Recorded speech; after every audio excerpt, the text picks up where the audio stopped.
47 anos dedicados à Polícia Civil do Rio Grande do Norte. Ele participou de várias investigações e também faz parte da história da Polícia do Rio Grande do Norte. Eu estou falando do xerife, Dr. Maurílio Pinto de Medeiros. Prazer tê-lo aqui no Sintonia. Muito obrigado. Dr. Maurílio, vamos começar falando um pouquinho da sua história. O senhor é de Natal, sofreu toda uma influência do seu pai, que era coronel, Dr. Bento. Como é que foi o seu início, descoberto que o senhor queria ir para a vida policial, seguir? Eu, na realidade, nasci em Pau dos Ferros, no Rio Grande do Norte, interior. Porque é um fato interessante. Como meu pai era da Polícia Militar, coronel, começou como soldado na Polícia Militar e exerceu muitas atividades de delegado de polícia no interior do estado. Então, quando eu nasci em Pau dos Ferros, mas não tenho nenhuma relação de família em Pau dos Ferros. Eu praticamente só fiz nascer com 1 ano e pouco, já me mudei para Lages. Meu pai foi delegado em Pau dos Ferros. E tem um fato até interessante que eu vou relatar aqui. Meu pai sempre foi totalmente apolítico, não tinha ligação política com ninguém, ligação política com ninguém. E quando eu nasci, o normal dessas autoridades policiais que vão para o interior é quando nasce um filho, eles procuram logo uma pessoa da região, principalmente um político, para ser padrinho E meu pai, como não tinha ligação política com ninguém, não conhecia ninguém em Pau dos Ferros, chegou a conversar com o padre da cidade, saber se podia ser um santo, meu padrinho. Foi um fato interessante. Um santo da Igreja Católica. Da Igreja Católica. É tanto que o padre... Assim, e por sinal, o que ocorreu foi que o meu padrinho foi São José. É meu padrinho, São José. Legal. Exatamente. Porque ele não tinha ligação com ninguém e não quis se pedir a políticos. Então, meu padrinho é São José. E depois, meu pai se viu em outras cidades, como Lages, Currais Novos. É tanto que, logo em seguida, meu irmão, eu sou o filho mais velho, meu irmão Milton, que faleceu recentemente, nasceu em Lages. E são 3 filhos. E minha irmã nasceu em Currais Novos, por sinal a terra da minha mãe. Minha mãe também é de Currais Novos. Minha irmã nasceu em Currais Novos. E nós procuramos sempre a religião nossa é católica, mas é como eu digo religião católica, eu vou dizer até com uma espécie de piada. Nós tínhamos um secretário de segurança, Coronel Delgado, que era espírita. E ele me disse, olha, Maurílio, você é católico de ficha. Eu digo, eu não entendi agora, não. Por que de ficha? Não, porque você quando vai preencher uma ficha, religião católica. Mas tem muitas dessas pessoas que são católicos de ficha. A maioria de ficha, né? Católica de ficha. Achei até interessante isso que ele me relatou uma vez. Porque eu sempre sigo a religião que prega a existência do grande arquiteto do universo. Mas e frequento qualquer religião. Já fui espírita, já fui evangélica, já fui todas as religiões, mas nunca... Mas o senhor reza, assim? Não reza, olha, é como meu pai fazia também, sabe? A melhor religião é essa. Toda vida ao deitar, quando eu vou me deitar, eu rezo. Ao me levantar também, eu sei, mas nunca foi também daquelas pessoas frequentadoras de igreja. Mas, por exemplo, alguma ação policial, que assim, é uma vida arriscada também, né? Ao longo desses 47 anos, o senhor sempre rezava antes de uma investigação? Assim, tinha aquele temor? Não, eu nunca fiz assim, rezei ou qualquer coisa, mas eu sempre acreditando no grande arquiteto do universo, sempre dando aquela ênfase, né?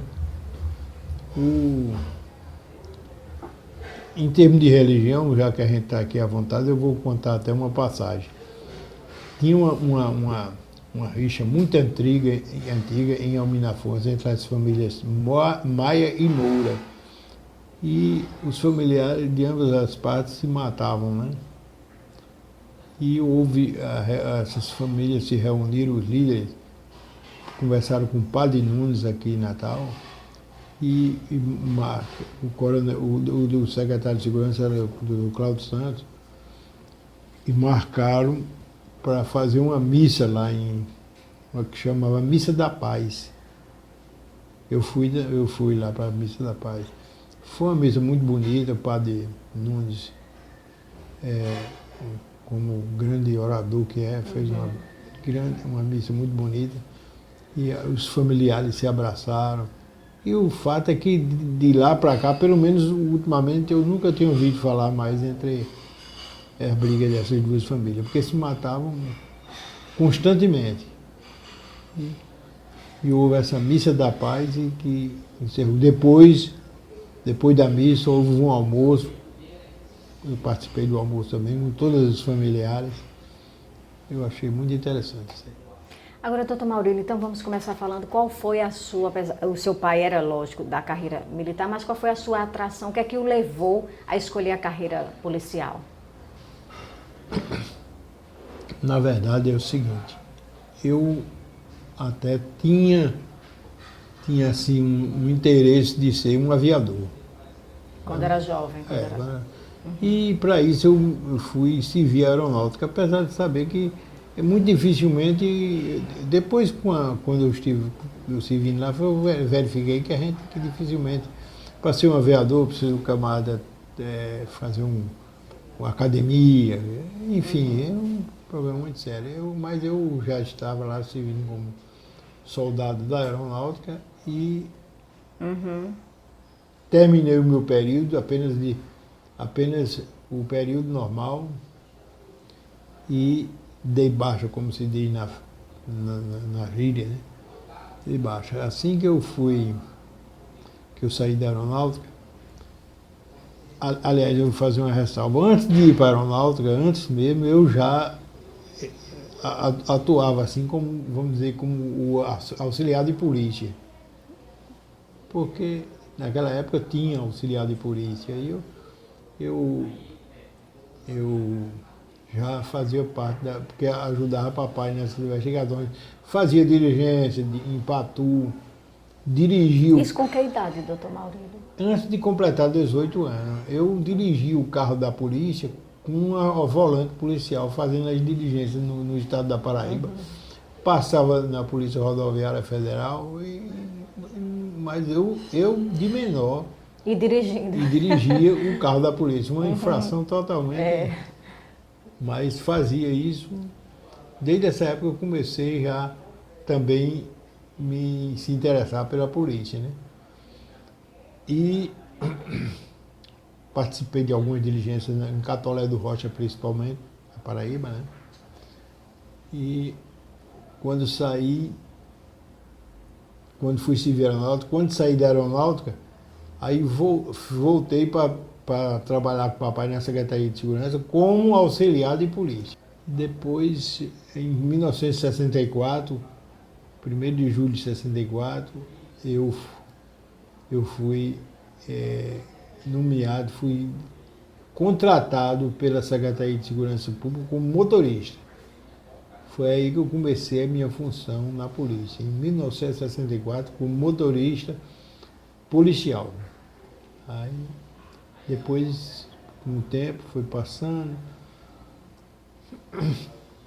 eu passei para investigador, escrivão de polícia, e em 75 eu me formei em Direito.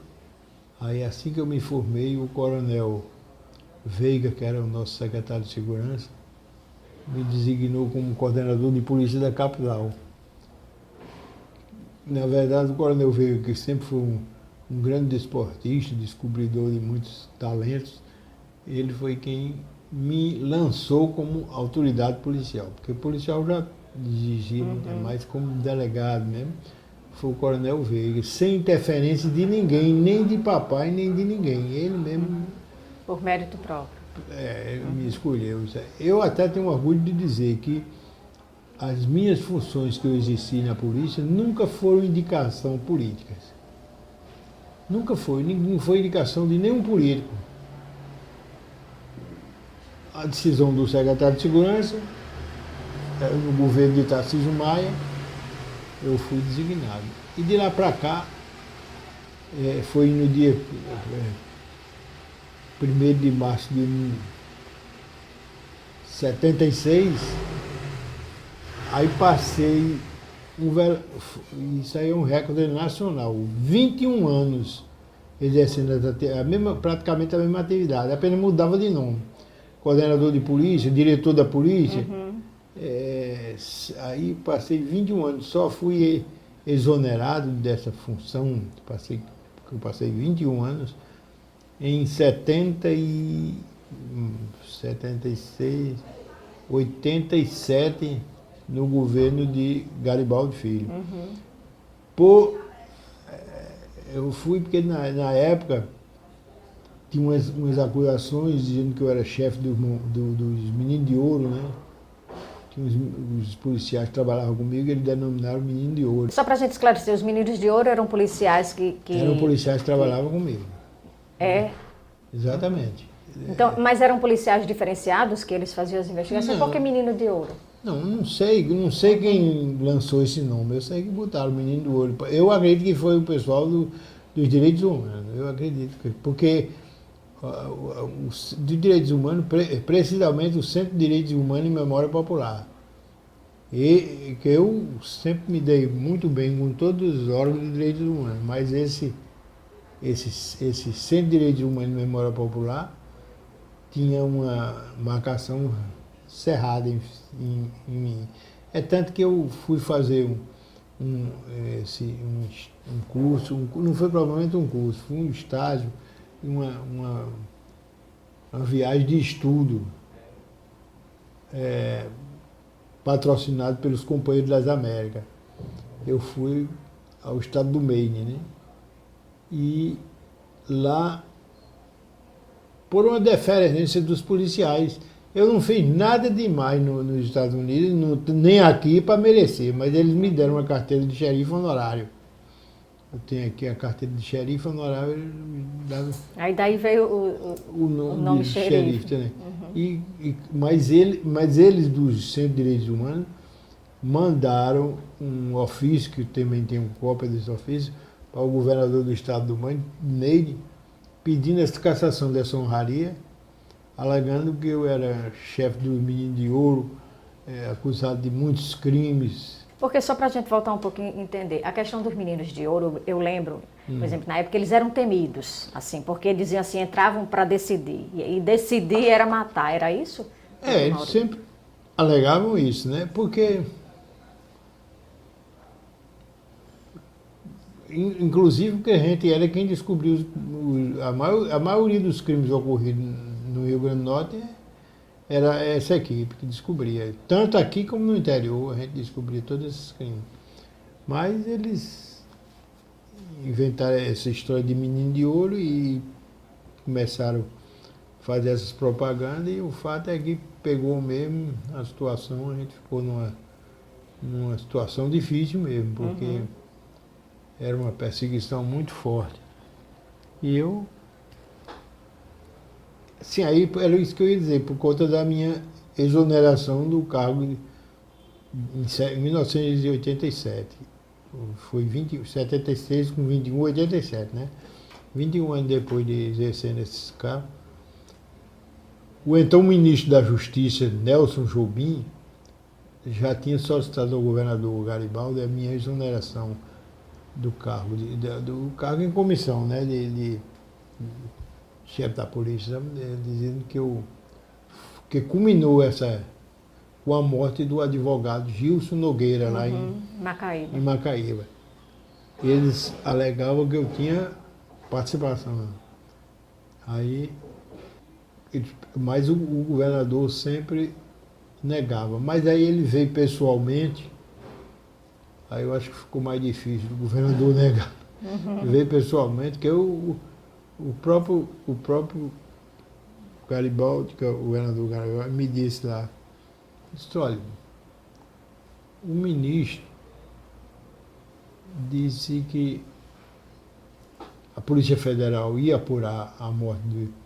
Se não tivesse nada contra você, você podia voltar ao cargo. Aí eu disse, governador, pode chamar a Polícia Federal, o FBI, qualquer uma polícia, que eu não tenho nada a ver com a morte desse advogado. Não tenho nada a ver, pode chamar. Mas nessa parte também, o governador, o Garibaldi, foi correto, porque ele me afastou por 3 meses, inicialmente me afastou por 3 meses. E eu, apesar de afastado, continuava recebendo como chefe de polícia. Afastou e eu continuava o dinheiro recebendo, né? Aí, quando foi, quando terminou o afastamento de 3 meses, aí disse, olha, agora a legislação estadual não permite o afastamento maior por 3 meses. Aí vamos lhe exonerar mesmo do cargo. Ele exonerou do cargo comissionado. E perguntaram, assim, dentro da polícia, o que é que eu precisava e qual era o interesse de eu exercer. Era o Coronel Américo, era o secretário de segurança. Eu disse, Coronel, por mim, eu poderia ir para a delegacia da Polinta, capturas. Primeiro que a Polinta foi onde eu iniciei como motorista na Polinta. Com o papai chefiava a Polinta e eu era como motorista. Então, eu, para encerrar minha carreira, pretendo encerrar onde comecei. Na Polinta. Aí, vamos resolver. Aí não deram uma posição, se podia ser ou não. Eu acho que era para consultar se eu podia ir. Eu acho que era para consultar os direitos humanos. Então, eu digo, não, como eu tenho direito a férias, eu peço 1 mês de férias, enquanto resolve se eu vou realmente para a Polinta. Passei 1 mês de férias, ou seja, eu passei 4 meses afastado. 3 afastados e 1 de férias. Né? Aí, quando terminou, não, vamos lhe nomear mesmo na Polinta. Aí eu fui para a Polinta. Agora, doutor Maurílio, assim, porque policial, quem é policial, exerce o cargo 24 horas por dia. O senhor que foram 47 anos, ou seja, o senhor viveu a vida realmente como policial. Exatamente. E, lógico, o nome foi envolvido, como o senhor falou aí, em várias acusações. O que é que tem de realidade e o que é que tem de, digamos, lenda envolvendo Maurílio Pinto de Medeiros? Olha, existem muitas lendas, inclusive também existem lendas com o papai também. Porque são tantas histórias que também inventam com o papai que uma vez disseram que papai se vestiu de padre para fazer uma prisão de um bandido em Minas Gerais. E meu pai, sendo perguntado, disse, olha, para falar a verdade, eu nunca fui a Minas Gerais. Eu nunca fui a Minas Gerais. Eu estive em São Paulo e estive em outros estados, mas Minas Gerais eu nunca fui. Mas essas histórias, tem muitas lendas aí, tem muitas coisas que inventam com a gente, sabe? Não sei, mas acusações também são as mais variadas. Papai também, como era delegado em Guaraná, uma certa vez, alegaram que ele tinha matado um bandido, que fugiu, ele atirou e o cara morreu, caiu dentro de um rio, não sei como foi, e desapareceu. O papai ficou respondendo esse processo e chegou uma vez a comentar com o promotor, disse, olha, eu vou fazer o possível para localizar esse homem, para mostrar às autoridades que ele está vivo. Agora, se eu for pronunciado por esse crime que eu não cometi, aí eu vou fazer um crime. Até o rapaz disse a ele, eu vou fazer, porque eu não vou aguentar uma... E o desembargador Tomás Salustino, né, que era praticamente como se chamava o dono de Goiás Nova, um homem com uma situação financeira muito boa, e gostava de papai, aí disse, Bento, eu vou dar todas as condições para você ir localizar esse camarada. Porque hoje a dificuldade de viatura, de área, para fazer, é grande, e naquela época. Eu imagino. Nem carro tinha a delegacia de Guarnova, eu era delegado de Guarnova. Mas eu agradeço muito o desembargador do Tomás Salustino, que motorista e um carro, e papai saiu atrás desse camarada e chegou a localizá-lo no estado da Paraíba, não sei bem onde, e trouxe diretamente a apresentá-lo à Secretaria de Segurança na época. É tanto que o rapaz, quando foi conversar com ele, disse, olha, não é nada de prisão, eu só quero mostrar às autoridades judiciais, policiais e judiciais, que você está vivo, porque eu estou sendo acusado de ter lhe matado. Então, aí foi feito isso. Por isso a gente recebe muita injustiça.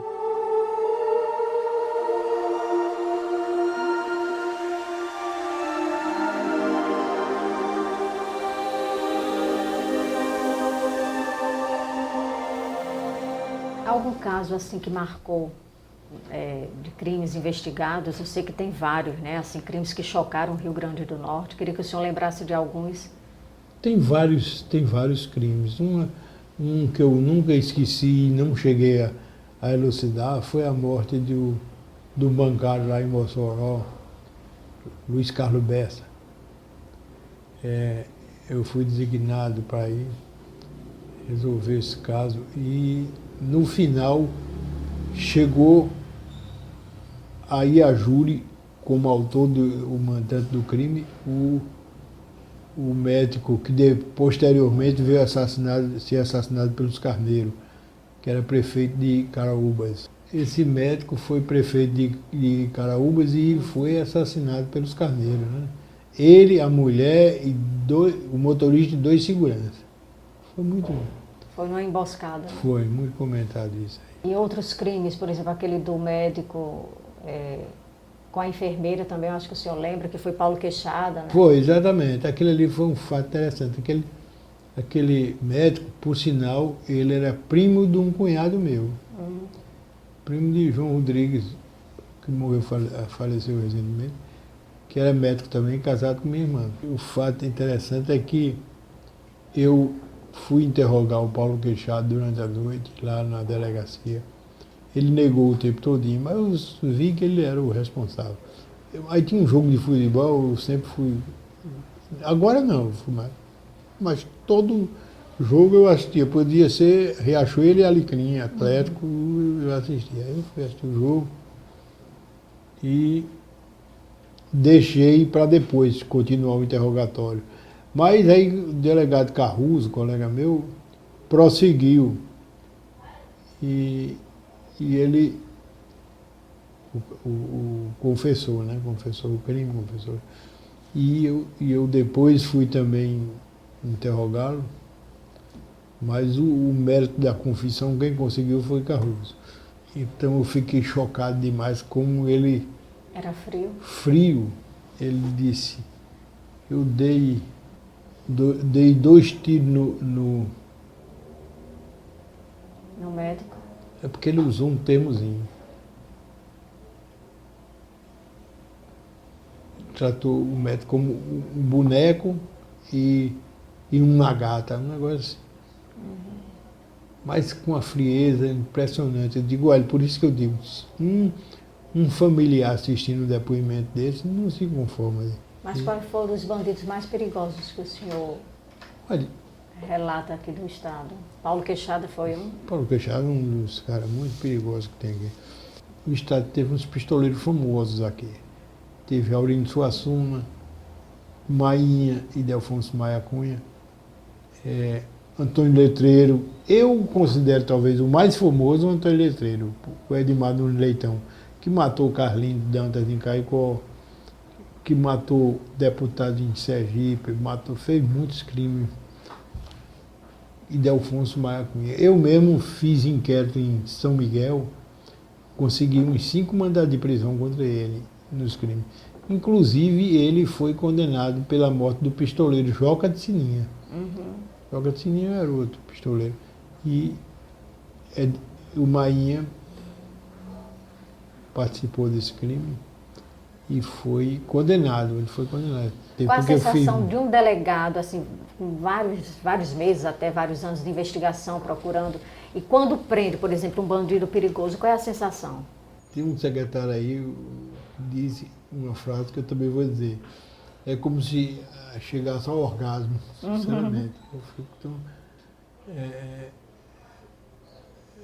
a gente se emociona muito. Agora, o senhor acha que existe o crime perfeito, doutor Maurílio? Não, eu digo, todo mundo diz, não existe crime perfeito, eu sou o contrário. O mundo está cheio de crimes perfeitos. O mundo está cheio de crimes perfeitos. Porque tem crimes até que a polícia não sabe nem que foi crime e está envolto em mistério e ninguém sabe nem se teve crime. E muitas vezes, até anos depois, pode surgir alguma coisa, mas... E a expressão bandido bom é bandido morto? Olha, eu não sou favorável à pena de morte. Agora, meus policiais, eu sempre, nas minhas diligências que eu vou fazer, eu digo sempre, houve qualquer menção de reagir, sacar de uma arma, é para atirar para matar. Eu digo logo, é para atirar para matar.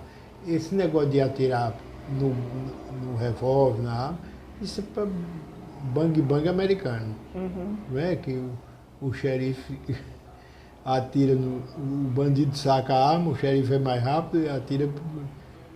Hoje, principalmente, nossos policiais não são tão experientes para atirar na arma, atirar no braço, atirar na mão. E a gente sabe que o bandido, quando saca a arma para atirar, ele vai atirar para matar. Então, eu acho que a reação do policial, isso aí eu sou plenamente favorável, é para matar. Nunca eu fique fazendo apologia à morte de bandido, mas eu acho muito bom quando a reação do bandido que ele morre. Eu acho muito bom. Agora, a pena de morte eu sou contrário. Primeiro, que a gente sabe que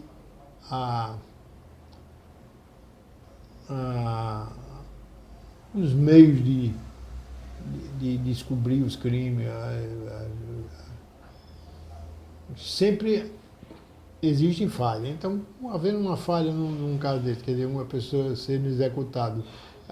Aliás, nos Estados Unidos, que o sistema tem mais condições, né? A tecnologia, tem isso aqui. Uma vez por outra aparece a execução de uma pessoa que foi morta inocente, quanto mais aqui. Exato. Às vezes, muita execução aqui. Agora, o senhor, ao longo da sua carreira, já precisou matar alguém? Não, eu já participei de diligência que o bandido morreu. Né? Algumas eu já participei que ele morreu. E ao longo dessa carreira, o que o senhor não fez ou não realizou, ou que gostaria de ter feito, doutor Maurílio? Alguma ação policial, alguma prisão? Olha, como eu disse, a morte desse bancário lá em Mossoró, eu tinha uma vontade muito grande de elucidar. Foi uma das minhas frustrações. O Elinaldo, o prefeito que morreu, né? Que foi exato. O Elinaldo Simeão. Ele chegou a ir a júri como responsável pela morte do bancário, mas foi absolvido. Sendo que não fui eu que pedi a preventiva para ele a júri, foi o promotor. O promotor pediu, ele foi a júri e foi absolvido. Mas a gente sabe que o Elinaldo Simeão teve outras acusações de outros crimes, mas na morte O Carlos Bessa não foi. Então, um tempo depois, eu fui receber em Mossoró o título de cidadão de Mossoró. Aí, quem estava lá no teatro era a irmã do bancário. O bancário. Aí eu disse até ele, olha, uma das maiores frustrações minhas foi não ter. Ele disse, não, mas eu agradeço muito o que o senhor fez, e o senhor estava certo nas suas investigações. Tá? Quando eu cheguei em Mossoró para investigar esse crime, a suspeita que existia como mandante do crime era, por sinal, 3 médicos. Era o Elinaldo Simeão, um doutor Zé Fernandes, parece que era oftalmologista, e um médico da PM também. Que 2 eram da PM. O Elinaldo era da PM e esse outro também. Eram 3 médicos suspeitos da morte do bancário.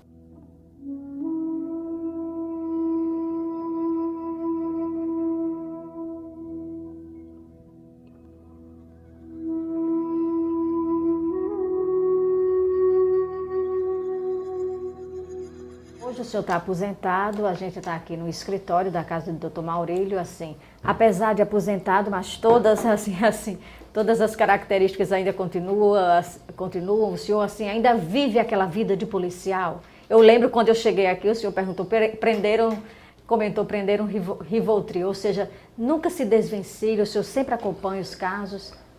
Não saio dos casos de jeito nenhum pelo seguinte, porque eu sou procurado diariamente. O senhor é uma referência ainda hoje na polícia? Exatamente, porque ficam dando informações. E eu repasso, principalmente a pessoa que eu repasso sempre é a Marcelina, que é da inteligência, e a Sheila, a doutora Sheila Deicó. Essas 2 pessoas eu sempre repasso as informações. O senhor ainda tem as fontes, suas fontes, assim, pessoas que Exatamente, vêm fazer denúncias? Exatamente, essas pessoas que vêm fazer denúncias, que vêm aqui em casa, vêm... É impressionante, rapaz, como eles me procuram, sabe? E eu, lógico, repasso isso.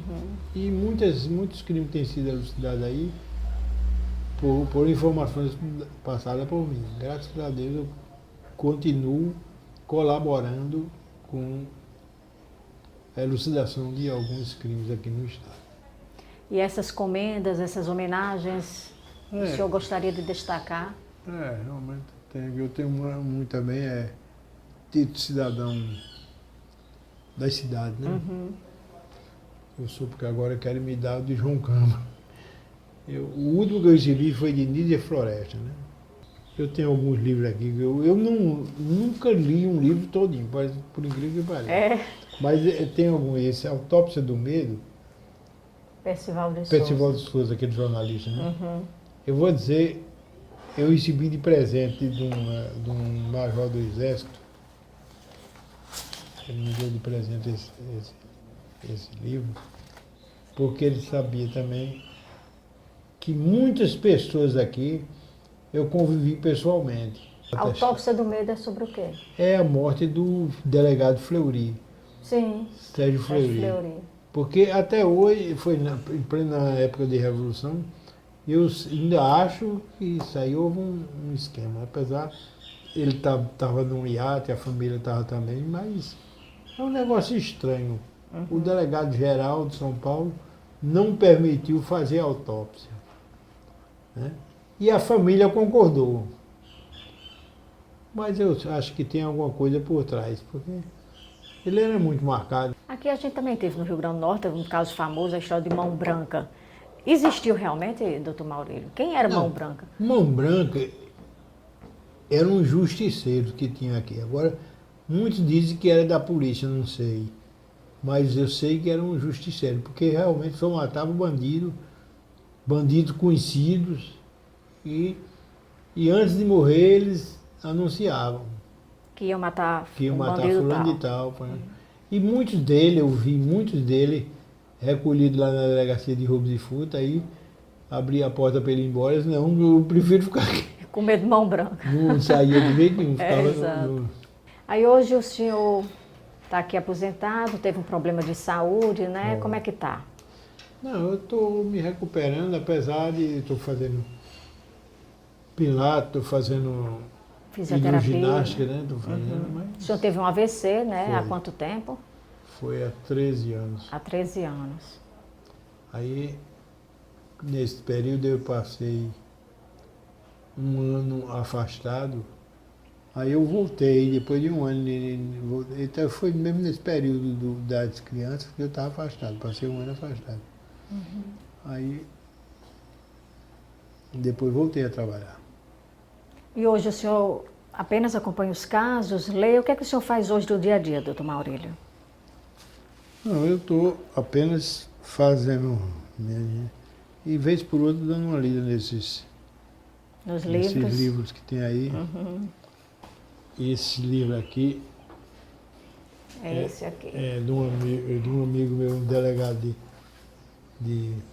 da Bahia, Saques e tiros na noite. na noite. É o Valdir Barbosa, é um colega meu, delegado da... Ele ó, com 5 anos, ele declamando para Juscelino Kubitschek. Era. Mas o que é que o senhor gostaria de fazer ainda que não fez, doutor Maurílio, na vida? Estou satisfeito. Primeiro, eu sei que devo ter errado, lógico que eu errei em algumas coisas, mas não me arrependo nada do que fiz. Tá? Inclusive, digo e repito, faria tudo normalmente. Agora, teve algumas partes que eu errei, logicamente. Esse negócio que eu estou respondendo de interceptação telefônica, Exato. o repórter lá do Fantástico perguntou a mim: doutor Maurílio, se ficar provado que você fez essas interceptações, o que é que você vai fazer? Eu digo, não precisa saber nada, porque eu realmente fiz. Foram escutas ilegais, né, no caso? Sim, o Ministério Público apurou, se eu não me engano, divulgou até, foi 1.684 interceptações. Eu realmente não sei quantas fiz não, mas fiz, não me arrependo e faria novamente. Se eu faria novamente, tranquilamente, porque tudo foi em benefício da sociedade, da justiça, porque as escutas eram exatamente para descobrir os crimes e apenas não foi feito pelos trâmites legais. Ou seja, não havia um inquérito policial, que tem, em primeiro lugar, tem que haver um inquérito policial. Solicitar, o Ministério Público tem que dar o parecer.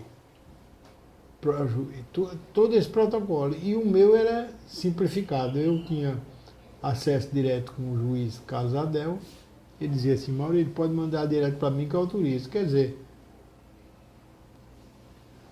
confiava em mim, que eu ainda fico preocupado porque ele está sendo processado também, igual a mim, porque fez isso, mas porque me atendeu, eu fico assim preocupado com isso, mas que na verdade me arrepender em nenhum instante, pelo contrário, faria novamente, se pudesse fazer, faria novamente. E ajudou muito nas investigações? Só, lógico, para você ter uma ideia, uma juíza de Largato, em Sergipe, porque a gente fazia um controle de uma escuta de um jeito que pegava crimes que ocorriam em vários estados, né?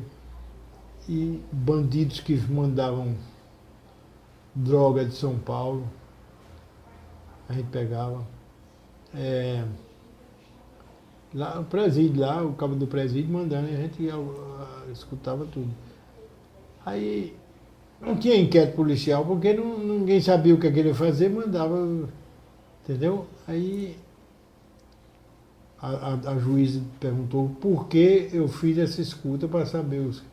Não, a gente não estava escutando exatamente esse crime de Sergipe, a gente estava escutando os bandidos e soubemos do plano que ele estava fazendo. Lá. Para a gente encerrar, o senhor tem medo de alguma coisa, doutor Maurílio? Não, porque medo todo mundo tem, mas eu não me preocupo muito com isso, não. Eu vivo normalmente, nunca tive segurança particular. Eu mesmo quando estava na ativa, mesmo, houve um bocado de ameaça de que queriam me matar. Tanto que uma certa vez eu saindo daqui de casa, Aí o telefone toca. Um vizinho nosso aí de Valde, aí da frente. Tom Maurílio, tenha cuidado aí que quando o senhor saiu, estava parado aqui uma viatura com as pessoas dentro, armadas, e saíram atrás. Ixi. Quer dizer, mas sabe quem era isso? Os policiais meus que estavam me dando, sem eu saber. Sim. Aí quando eu disse, não, eu vou ligar para interceptar esse lugar. Aí foi quando o meu motorista que sabia, disse, não, doutor, isso é doutor Iramar com o pessoal que está... Mas o senhor sofreu algum tipo assim, de algum atentado, alguma coisa, algum momento de perigo? Passou já? Teve, né? Não, já teve assim. Tiroteio, esse negócio, como eu disse, que muitos já morreram, né? Mas, assim, ameaça esse bicho, por exemplo, esse próprio pistoleiro conhecido que tinha aqui no Rio Grande do Norte, Aurino Suassuna. Uma vez eu fui a Belém do Pará, disseram que ele estava preso lá, fui buscá-lo para aqui. Quando cheguei lá no xadrez com ele, era outra pessoa. Eu digo, não, isso aí não é Aurino Suassuna, que eu conheço pessoalmente e não é. Aí ele disse, não, eu sou fulano de tal, eu tenho um processo em Santa Cruz, ali no Rio Grande do Norte, sou condenado e tudo. Aí eu não dei a viagem pedida porque a passagem de avião eu trouxe esse camarada que é condenado em Santa Cruz. Mas disseram que era o Aurino Suassuna. Sim, mas aí como eu estava dizendo, quando foi meses depois, eu morava nessa época em Ponta Negra, no conjunto de Ponta Negra, aí o telefone era ele, né, Aurino Suassuna. Eu soube que você andou me procurando em Belém do Pará. Eu soube porque eu tenho policiais amigos meus que me disseram. Eu digo, pois é, foi verdade. Agora você desde essa me perseguir, andar me perseguindo, então eu vou matar todo mundo aí, toco fogo na sua casa.